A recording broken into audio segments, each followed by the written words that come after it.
Hi, I'm Heather, And I'm Chris. and this is Bustos Go Abroad. Today we're going to be talking about the top 5 financial considerations when moving abroad.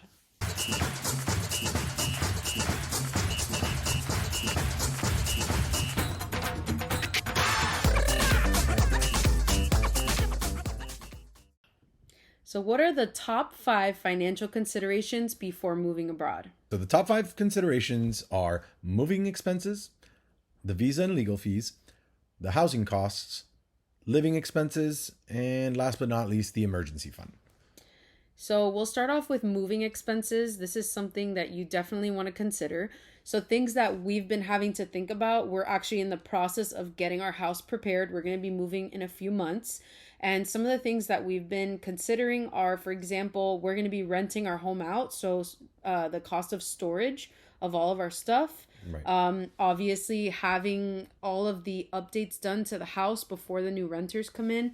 So, obviously, we need to make our house ready and rentable. And so, it's things like paying for painters, paying for people to clean, possibly paying for people to do repairs. So there's a lot of things to consider in terms of moving expenses. We're actually going to be keeping our stuff here in a local storage unit, but you may actually want to move your stuff with you. If that's the case, it's definitely going to be much more expensive to move. And so you're going to have to consider finding international movers. For us, we're just planning to get to rent a furnished apartment over in Spain, and so we won't have to bring anything but our clothing and maybe some personal items, but generally speaking, we're not going to be moving a lot of our stuff. All right. So the second consideration is the visa and the legal fees. When it comes to legal fees, my suggestion is to try to interview at least 3 or more attorneys. And the way that we found our attorneys was not just through YouTube, some recommendations through there, but also we were able to set up our VPN to be in Spain, and this allowed us to do local searches. From all the reviews that we've been reading online, that's one tip that we got, was that we want to try to find an attorney that's local to the place that we're going to move, because they understand the bureaucracy a little bit better. And can help you get the paperwork through in a more seamless fashion. A lot of these attorneys are trying to go above and beyond to get this business, and so some of them can offer some really supportive packages that include everything from helping you apply for a bank account to helping you get your Padrón card, which allows you to basically start renting and apply for utilities and do things like that while you're in Spain. So when you're thinking about the attorney fees and the costs, as much as you're going to want to go cheaper, you may want to consider the benefits that going a little bit higher up in the service offering is going to offer you in terms of peace of mind. So, another one of our top 5 financial considerations is housing costs. So, once you move to the new country, what is everything going to cost in terms of housing?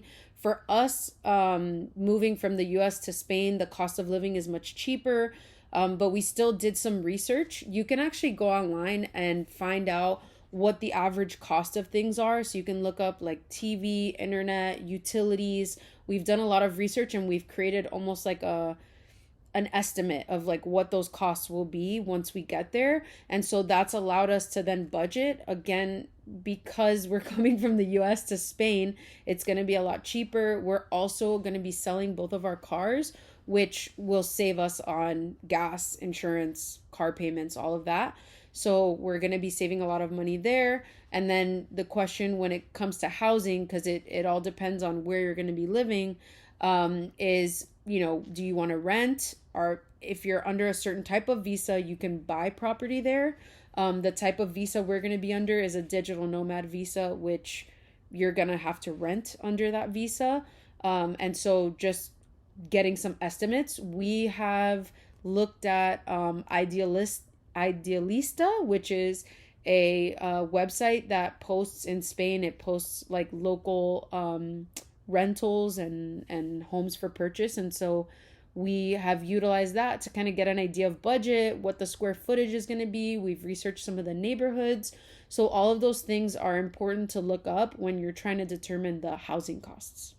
Right. So the fourth consideration is living expenses. So one of the things that we did when we wanted to get an idea of how much things are going to cost over there is immediately hit Google.